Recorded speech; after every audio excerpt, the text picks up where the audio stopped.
I knew something was off the moment he called me champ. Champ, he said, with that syrupy voice that always came before a knife.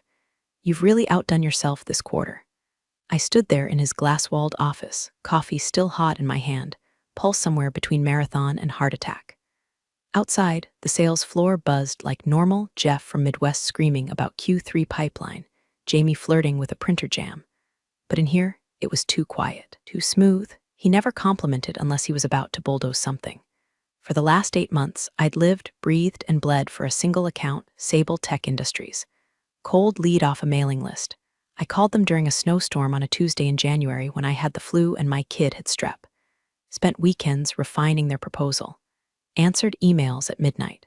They didn't even like us at first, but I cracked them. Cracked him, Rick Sable, kind of old-school CEO who calls from landlines and still uses regards unironically. And now we were there. $20 million on the table. Contract drafted, legal greenlit, just needed onboarding by Friday. My commission was 7%. I'd done the math at least 50 times, like I didn't believe it, $1.4 million. Before taxes, sure, but still. Freedom money. Pay off the mortgage and finally breathe money. And here came him, Marshall Keene, VP of Sales, aka the Commission Killer Commander. Tall, tanned, teeth like a stock photo, and the soul of a catfish in a Versace tie. He had this pattern. Let top reps close massive accounts, then cut them off right before the payout under some HR-flavored excuse. Restructuring, reallocation, leadership synergy. Last year, he did it to Miguel, dropped him the day before his Tesla account bonus hit. 2 months later, Miguel was bartending in Phoenix. The company blamed internal inefficiencies. I told myself it wouldn't be me. I kept my head down, my numbers high, my mouth shut. Still, I noticed the flags. My Salesforce access got buggy 2 weeks ago. Maintenance, IT said. The deck I sent Rick went mysteriously missing from our shared folder twice. Then, last Friday, I caught Marshall in the kitchen talking to HR, laughing.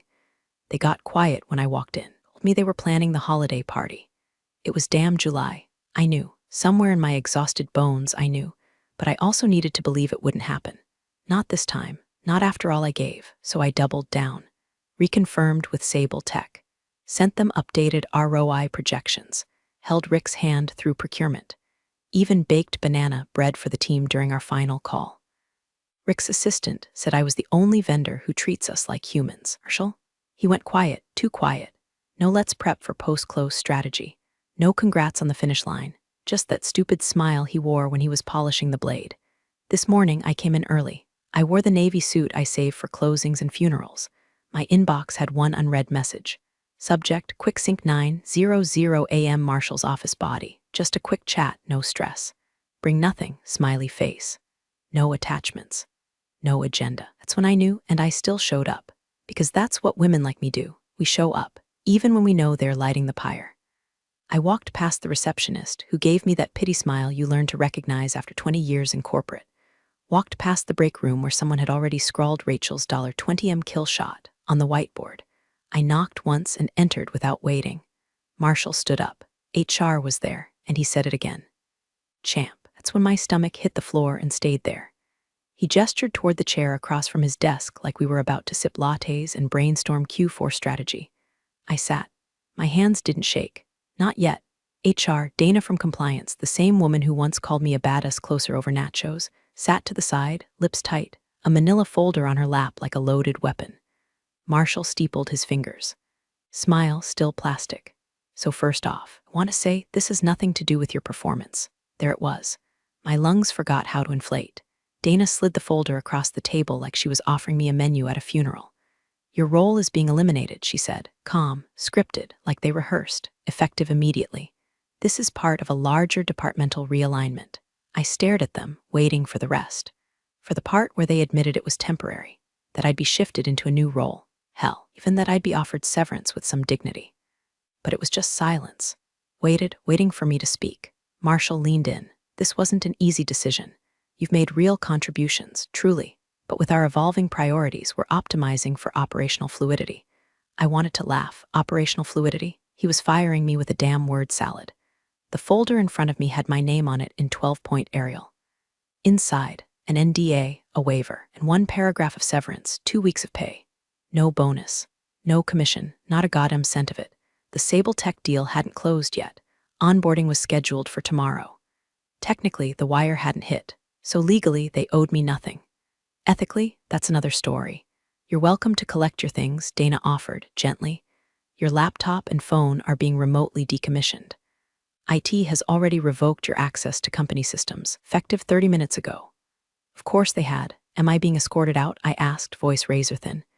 Dana blinked. Only if you prefer. I didn't answer. I stood, took the folder, left the pen. Marshall stood too, hand extended like we just wrapped up a golf match. I looked at it, then at him. You knew I was closing that deal, I said. He tilted his head. We make these decisions weeks in advance, Rachel. This is just unfortunate timing. Right. The Tooth Fairy pays out in Bitcoin. I walked out without another word. Past the floor where my face still hung on the top performer board. Past the bullpen where no one looked up. Even Jamie pretended to be buried in Slack. At my desk, they'd already boxed my things. Someone had peeled off my name tag. I opened the box.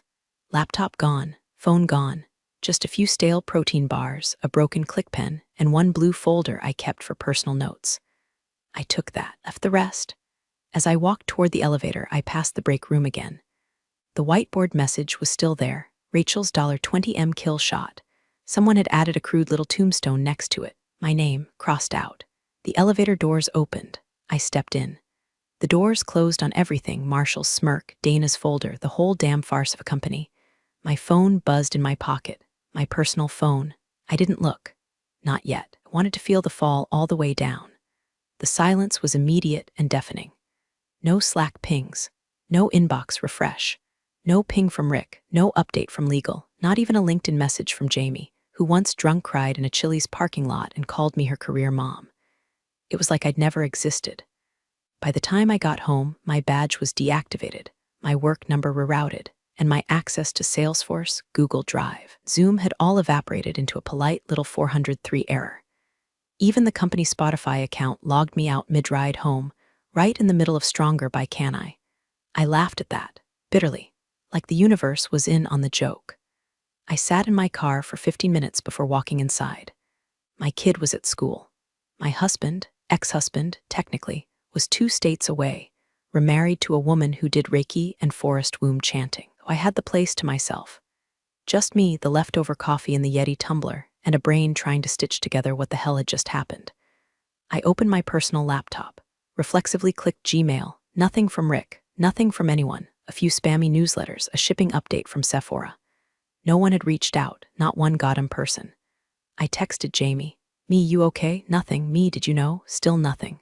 I tried LinkedIn. Her status was green. Active? She just wasn't talking. It hit like cold water. They'd been warned. HR doesn't fire like that without a leak-proof perimeter. My realignment had been staged like a Broadway matinee, and I was the only one without a script. The others had moved on without a blink. The same people who signed my birthday cards, who cheered when I hit quota. Cowards, every one of them. I pulled the blue folder from my bag. It was the only thing they didn't confiscate, mainly because it looked like nothing. But inside were notes, real notes, my handwritten account details from the Sable Tech meetings, Rick's personal preferences, procurement timelines, even a napkin sketch of their onboarding flow we doodled during a steak dinner in Dallas. Buried in the stack was my employment agreement, the original copy from 4 years ago, before they digitized everything. I flipped through it with autopilot fingers. Didn't even know what I was looking for. Proof I wasn't crazy. Ammunition for a lawsuit I couldn't afford. Then I saw it. Page 17. Section 8.3. A highlighter mark. One I barely remembered making. In the event that designated key personnel are removed from the project without prior client approval, the client reserves the right to void the agreement in full without penalty. I blinked. Read it again. It was in plain English, not the usual legalese that makes your eyes glaze over. Key personnel, that was me. It had been a weird clause even back then. Rick had insisted. I don't do bait-and switches, he said. If I'm buying from you, I want you there. At the time, I thought it was flattering. Now, it was a ticking time bomb, and Marshall had just pulled the pin. My brain scrambled to timeline the damage. Did the contract get signed? Did the money clear? Was legal fast enough to fudge around that clause? Or was Rick already dialing someone? I checked my inbox again. Still nothing. But somewhere in the quiet hum of my living room, past the dog-eared contract, past the betrayal, I felt something shift. Not grief, not panic, a flicker, sharp, bright, clean like a scalpel. They had just bet $20 million that I wouldn't matter, and I had just found the clause that said otherwise. Subject line, you okay? That was it. Oh, greeting, no signature. Just a 6-character subject line from Rick Sable's director of ops, Dan Reese, straight to my personal Gmail. The same Gmail I hadn't used for work correspondence since 2018. The one buried in the footer of my personal site I barely maintained. The timestamp reads 6:12 a.m. I stared at it for a long moment, my coffee gone cold in my hand, the room still pitch black except for the harsh glow of my screen. He knew. Somehow he knew. I clicked it open. We were expecting you on the onboarding call this morning. Rick's asking where you are. Please advise, that was all. No punctuation panic, no legal CCs, just concern wrapped in corporate. Rick was asking where I was because I was supposed to be there, because the deal was still active, because Marshall hadn't told them. I read it again, slower this time. Rick's asking where you are. It took everything not to scream into a throw pillow. Tapped out a reply with fingers stiff from tension. Hi Dan, apologies for the delay.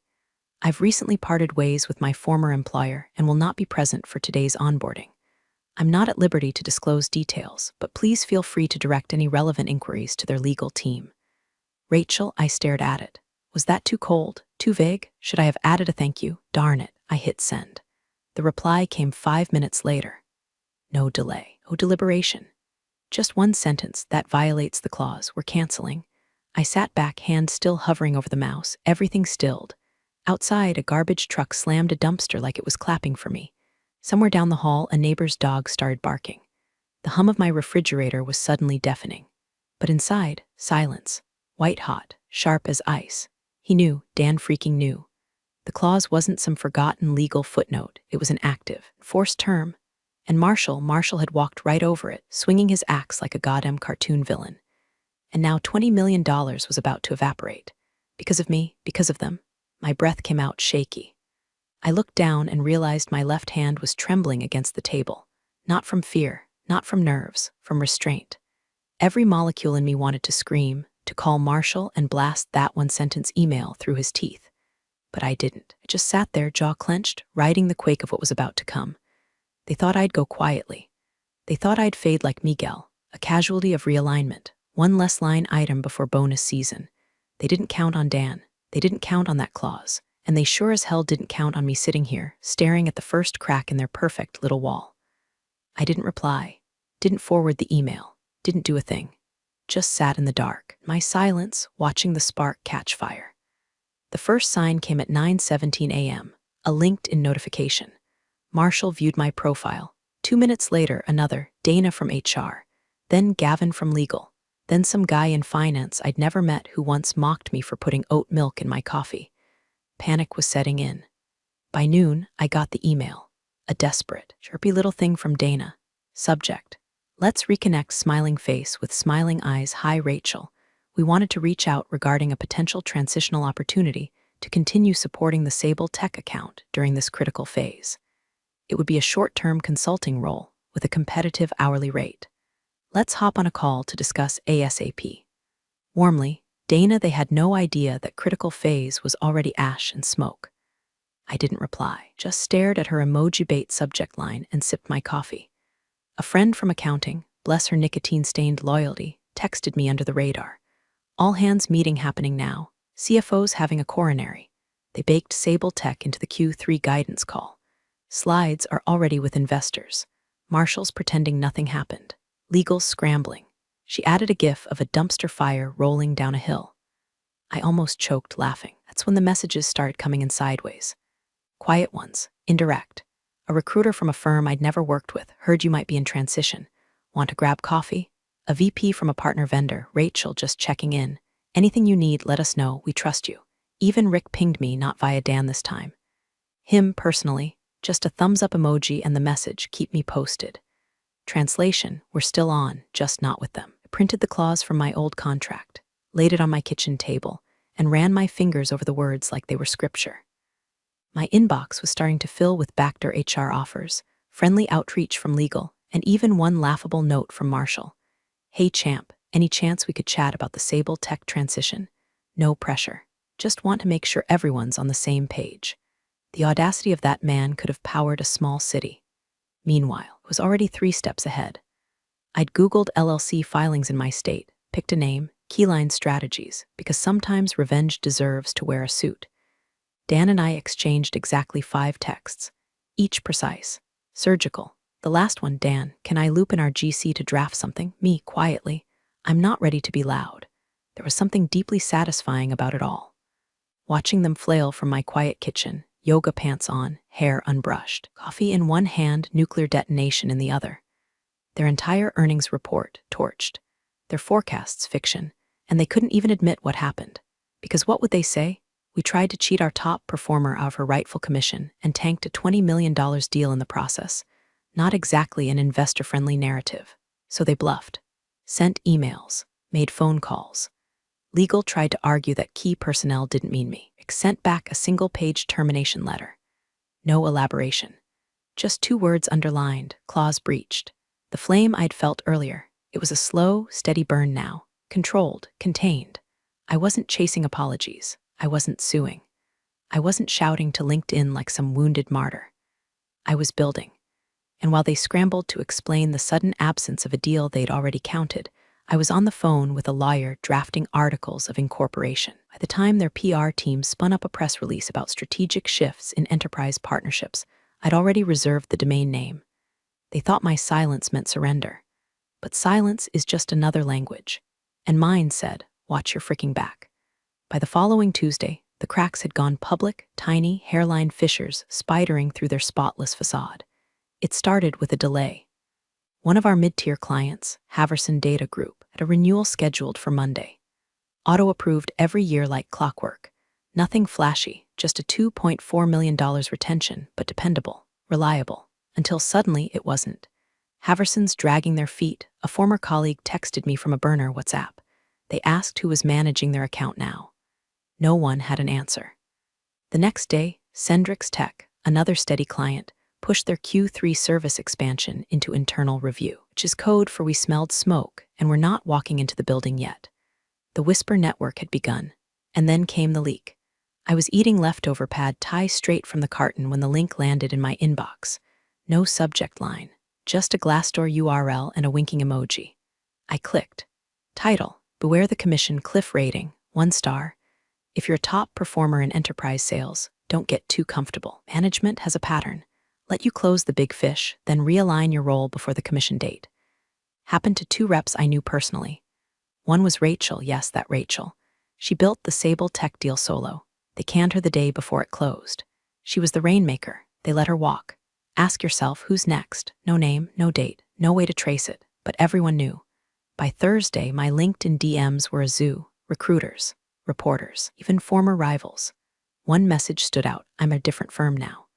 When I told our CRO what happened to you, he said that's not a company, it's a casino. I just laughed, thought you'd appreciate that. I did. Meanwhile, Keyline Strategies was quietly becoming real. LLC papers filed. EIN secured. A tiny office space leased under an alias for now, just a room with Wi-Fi and a whiteboard, but it felt like a cathedral. And texted, we're ready when you are. Rick signed off. We'll be transferring vendor approval next week. I replied, not yet, let them stew, because I wasn't done watching. Every delayed renewal, every awkward client call, every time Marshall fumbled through an investor Q&A, tap dancing around a missing $20 million it fed me. I didn't need to scream. The ecosystem was doing it for me. One of the newer SDRs, some bright-eyed kid named Tevin, apparently asked in a team meeting, hey, why did Rachel leave? Only for the room to go stone dead. Manager said, we don't comment on personnel shifts. Yeah, because commenting would require a lie they could all agree on. And the board, still silent, watching too probably. Waiting to see if the bleeding stops. It wouldn't. Not this time. I had no need to reach out. No need to correct the record. Every whisper tightened the noose. And I was just getting started. Planning, plotting, building, quietly. Because revenge this precise doesn't roar. It waits. The announcement hit like a thunderclap in a marble cathedral, loud, deliberate, and echoing long after the words stopped. Sable Tech is proud to partner with Keyline Strategies, led by Rachel Lint, to execute our digital infrastructure transformation project. This marks a new chapter in our commitment to vendor transparency, ethical contracting, Personalized enterprise collaboration. No fluff, no apologies, no mention of the past, just facts, forward motion, and my name in the headline. It dropped on a Wednesday at 10:04 a.m., a time I chose on purpose. Midweek, mid-morning, mid-hell for anyone trying to pretend they weren't bleeding. Marshall had just finished the Q3 investor call. I pictured him in his office, half sweating through his Armani shirt, trying to smile through earnings gymnastics when the email pinged his inbox. The new deal? Cleaner, better. 5-year term, same $20 million scope, with an additional equity option built in should Keyline hit performance metrics in the first 18 months. And the clause? Oh, it was still there. But now it read, in the event Rachel Lint is removed from this agreement without her written consent, Sable Tech reserves the right to void the contract in full. My name wasn't just in the email. It was in the legalese. The ink on the contract was still drying when Dan sent a bottle of bourbon to my office, 4 roses, my favorite, and a note, to the real vendor of record. Meanwhile, my old company's PR team fumbled together a panic-scented press release, full of vague gestures toward market realignments, new verticals, and diversified delivery structures. Read like a deflection, written by a man holding a lit match above a pile of dry kindling. No mention of Sable Tech. No mention of me, but the silence was loud. Investors noticed. A few quiet sell-offs. Internal Slack channels leaked to Twitter with screenshots of employees asking, wait, are we pretending the $20M contract didn't exist? By Friday, I'd already signed 2 more exploratory NDAs with firms who'd been watching, waiting to see if the woman they fired for being too expensive could build something more valuable on her own. And me, I was breathing again, not deep gulps, not yet, but real ones. No longer rationed between quotas and performance reviews and Marshall's crocodile grins. I sat in my new space, just me, a desk, a corkboard with 2 pinned words, never forget. Because I wouldn't forget the fluorescent conference room where Dana slid the folder across the table like it wasn't soaked in my blood. I wouldn't forget Marshall's smug champ or the silence from teammates who vanished like ghosts. And I wouldn't forget that they thought my value expired before the wire cleared. But now, every dollar in that deal was mine. Every win, every clause, every inch of leverage, I built it. No middleman, no VP siphoning off my worth like a tick in a designer suit. They thought they killed the deal when they fired me.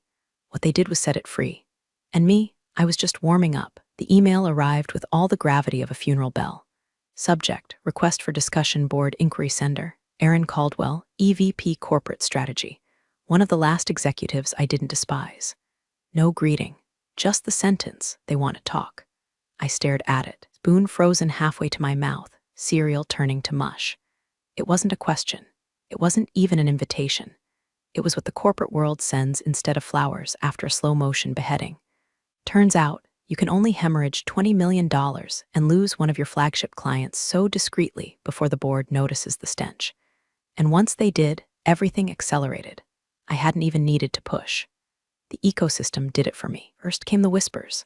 The board was blindsided. Sable Tech had been a cornerstone of the company's projected pivot into tech logistics. The PR team's frantic spinning hadn't worked. The investor community wasn't stupid. They saw through the jargon, the missing revenue, the sudden absence of a key expansion partner.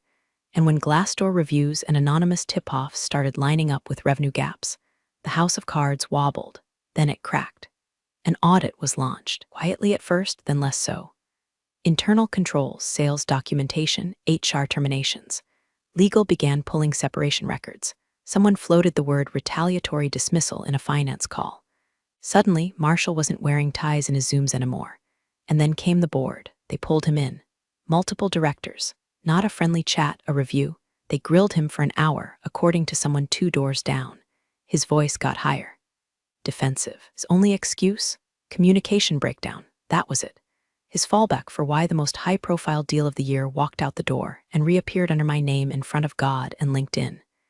He tried to spin it like I'd been planning an exit all along, that I'd maneuvered around the organization to undermine the process. But when they asked for proof, emails, policy breaches, even a whisper of misconduct, he had nothing. Because I'd played it clean. No backdoor sabotage. No screenshots, no violations. I just let them implode. Word is the CFO was livid. This wasn't a misstep, she said, according to another Slack leak. This was a deliberate decapitation of our top asset. Meanwhile, Aaron's message sat in my inbox. They want to talk. I replied 2 hours later with the same poise I'd adopted since this began. Let me know when. I have availability Thursday afternoon. Simple, neutral. In control. I didn't tell Dan. I didn't tell Rick. I didn't need to, because this wasn't about groveling or reopening burned bridges. This was about them trying to climb out of a hole they dug with diamond-studded shovels. And me, I was already on solid ground. There was a quiet joy in it, not loud or petty, not champagne-popping vindication. Just the calm of knowing the tide had fully turned. I didn't need revenge headlines. I was the headline. Boardroom was nothing like the one they used to herd us into at my old job. No flickering fluorescence, no 12-year-old bagels in plastic wrap, no passive-aggressive printouts about expense reports stapled to the wall. This one was clean, sleek, walnut paneling, a single, heavy table that smelled like polish and victory. And silence, the good kind. The kind that means people are listening, not scheming. Dan stood at the head of the table, flanked by Rick and their GC. They didn't rise when I entered. They didn't need to. This wasn't about performance reviews or half-baked growth frameworks. This was about terms. On the table was the new deal, the real deal. The one that started with the wreckage of a broken clause and ended here, with my name above the signature line and a line item called equity vesting 12% in bold font. I didn't smile. Not yet. Rick nodded once. We cleaned up the last clause, said, no more confusion. No substitutions, you're the lead, period. I scanned the contract like I was skimming a menu, not locking in a multi-million-dollar partnership.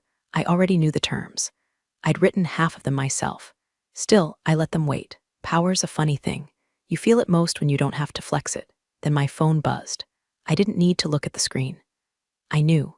That ringtone, the custom one I made years ago just to mock him. Money for Nothing by Dire Straits.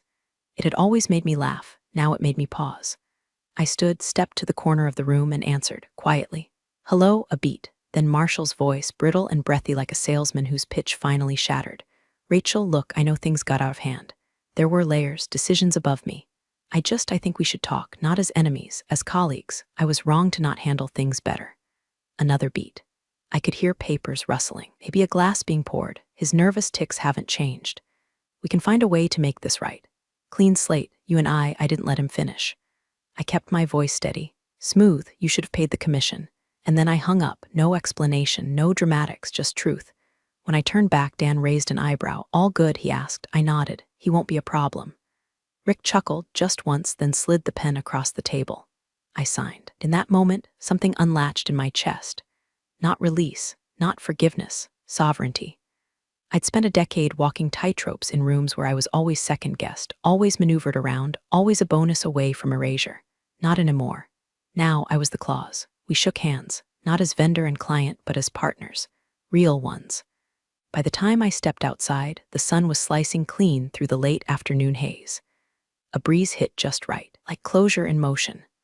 My phone buzzed again, this time with a push alert. $20M deal collapse triggers internal shakeup. VP resigns amid investigation. No name, but everyone knew. I silenced the notification, slid the phone into my bag, and walked on. Thanks for joining the fun, you office survivors. Subscribe for more switch-flicking drama. Let's make your former coworkers sweat.